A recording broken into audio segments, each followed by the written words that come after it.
everybody, another night, another movie, and I just got done watching 1968's Chitty Chitty Bang Bang, starring Dick Van Dyke, Sally Ann Howes, Lionel Jeffries and Gert Frobe. This one I have seen so many times. Again, it's another movie that I kind of grew up with, and a movie that I think all kids should grow up with. For those who don't know, it's based on the books by Ian Fleming, who of course gave us James Bond. And it tells a tale of a single father, Caractacus Potts, played by Dick Van Dyke, who lives with his batty father and his two kids, Jeremy and Jemima.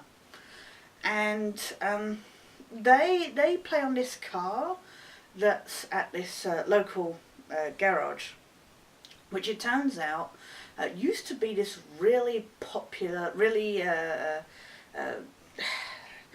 good racing car back in its day, until it kind of was involved in an accident and burnt and then got taken to the tip, basically. And we're treated to like racing footage as the beginning credits roll, which goes on for like 6 minutes, but you know, that's kind of standard for those kind of 60s movies. But anyway, somebody wants to buy the car and turn it into scrap, and the kids don't want that, so they tell their dad, "Oh please, you must buy it, Daddy." Except of course he's poor and struggling, and any money he gets, and this is my favourite line from this, where he's like, "Oh well, any money I get goes towards my inventions, not feeding you, clothing you, looking after you. No, any penny I get must go towards my inventions." And they're all failed inventions, if you will, just something wrong with each of them, kind of thing. Including these sweets that he's made that have got holes in them, except it turns out then that they play like little flutes. And by happenstance, they bump into this woman who it turns out is the daughter of this big local sweet manufacturer. Her name's Truly Scrumptious, played by Sally Ann Howes. And yes, Truly Scrumptious, possibly the most James Bond sounding name ever. She could have easily been somebody that Bond stumbled onto. I can imagine Sean Connery going, "Oh, Truly Scrumptious."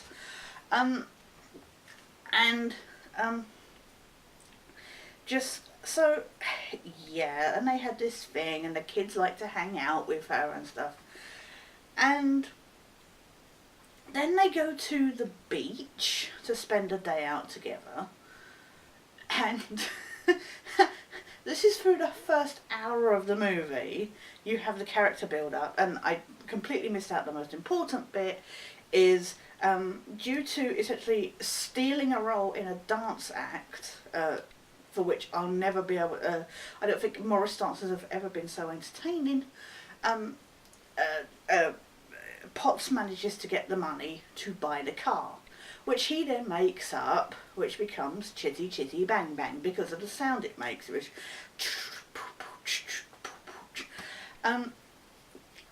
so anyway, they take Chitty and Truly to the beach, and there's this very slapsticky kind of scenery while Dick Van Dyke throws his body around in contorted ways and stuff. And then essentially it's like another movie happens. We're led to believe that it's Potts telling the kids a story while they're at the beach. But the transition is a bit odd in that they see a boat and then he starts telling this story. And you can see this dream effect, which is fine. But then the stuff with them continues as if it's normal, which I'm not complaining about because it's subtle the way it's done. But what I love the idea of, I was sat there, I was like, dude, they're in limbo.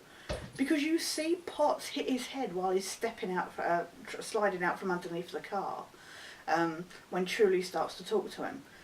and he slides up and he hits his head, and I just had this image, and you see him a bit later kind of sat there holding his head. Now I guess you're supposed to think that he's tired, but I love the idea that he's hit his head and he's like dying or something, and he's seen all this stuff in his head. Um, I don't know why, I sat there and came up with this idea in my head, and I was just like, that's wrong. So yeah, the second half of this movie basically is Potts telling this story of some mad baron who wants Chitty Chitty Bang Bang. I can't even say this. Sorry, Chitty Chitty Bang Bang for himself because of an amazing car that it is. And you see the Baron going after it, and he sends these two like spies after it to see where it goes. And you know what? They're like Thompson and Thompson out of Tintin. Either that or Colonel von Strom and Gruber out of Hello Hello. They're just these bumbling idiots. And there's like this whole section where they're trying to capture the car. And it's like Wile E. Coyote versus Roadrunner. It's very slapsticky, set to music, very little talking. And of course they keep missing and stuff. And then they make a mistake where they think that the grandfather is the inventor Potts. So they kidnap him and take him to Bulgaria. Except of course the grandpa isn't the inventor, so then Potts and Truly and the kids fly in Chitty to Bulgaria to get grandfather. Except it turns out in the village no kids are allowed because the Baroness doesn't like them. So there's no kids, so the Baron and that sends out people to capture the kids, enter the famous child catcher which terrorised a lot of children, terrorised a lot of childhoods. And, you know, to this day I know he still recognises this most terrifying character in children's movie. Personally, I didn't really care much about him as a kid. You know, I like to joke that we got shown very scary, you know, these little videos at school where they're like, don't talk to strangers, don't go off in people's cars. Which always gave me the impression that there was a scourge of people just randomly going out and stealing children, but never happened to me, thankfully.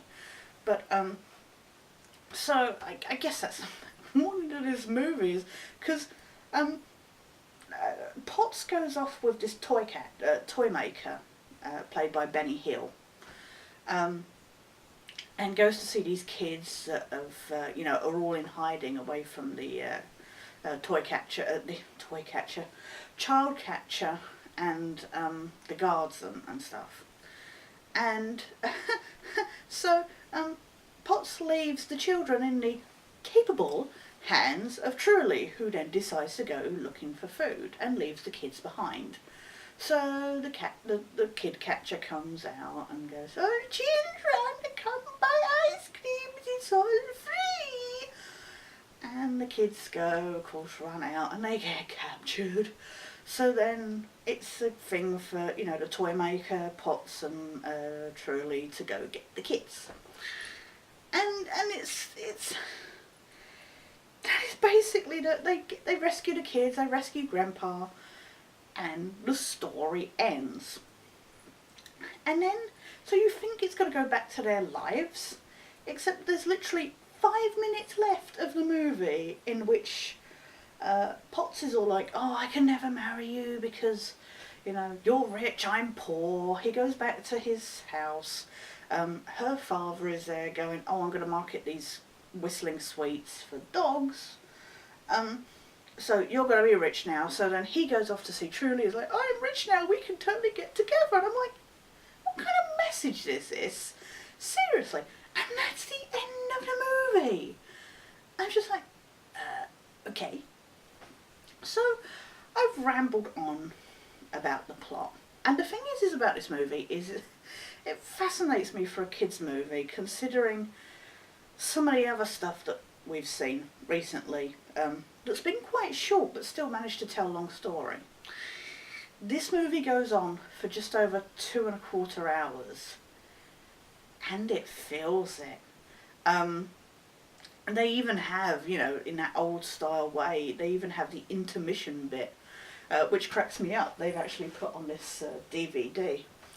But you just really feel it, and it does feel like two movies. But then I get that the second half is necessary, because otherwise the first half is quite boring on its own. But it's just, I just remember this as a kid going, wow, this is really long. And now I wasn't bored, I still enjoy it. This is a good movie, do not get me wrong. The only problem I have with this movie, other than the song that Truly sings on her own, and that fucking Truly scrumptious song, that just annoys me. It doesn't help. It doesn't help that the kids aren't all that good at singing. But it grates on your nerves. I love all the other songs, like Hushabye Mountain, which always reminds me of Feed the Birds out of Mary Poppins. But don't get me wrong, this is a brilliant classic movie. It's one that all kids should be shown. It is one that everybody should have seen at some point in their lives. No matter what your taste in movies is, it's just one of those foundation movies that is worth checking out. My main problems are, other than those two songs, the length, which does tend to drag at times, even though everything is relatively well paced. And the ending. The ending is so rushed. I was just sat there going, and it turns out that Scrumptious's dad and Caractacus's father knew each other in the past. I'm just like, okay, that's a random thing to drop in at the end. So it's a really good movie. It's really good fun with some amazing songs. The theme Chitty Chitty Bang Bang always makes me smile, and like I say, Me Old Bad Boo is one of my favourite musical numbers, and like I say, just makes me see Morris dances in a different light. There's not much I can say about this. It's just a good all-round kids movie, while also being enjoyable for the adults. I just wish it didn't drag at times, and like I say, there are bits here and there. I don't mind so much the stuff with, when we see Dick Van Dyke being silly, it's not both so bad, because he's supposed to be this eccentric kind of inventor. But just all the extra stuff with these two spies that get sent, and it just feels like it's dawdling away from the main point, kind of like I do in these reviews. But yeah, no, it's flawed, I think would be my point. But it is definitely worth checking out. I'd give it a good 7.5 out of 10. That was, I'm trying to be careful because there's a cat at my feet at the moment, so apologies. So yeah, that was tonight's movie, 1968's Chitty Chitty Bang Bang. Thank you so much for watching. As always, looking forward to seeing your comments, and if you've ever remember watching this or anything like that. We'll be back again tomorrow. I don't know what with off the top of my head. I think we got a thriller or something tomorrow. Can't remember. But for now, this is Sketch. Try that again. Oh, the rest of you could probably say this easier than I can at the moment. This is Sketch, signing out.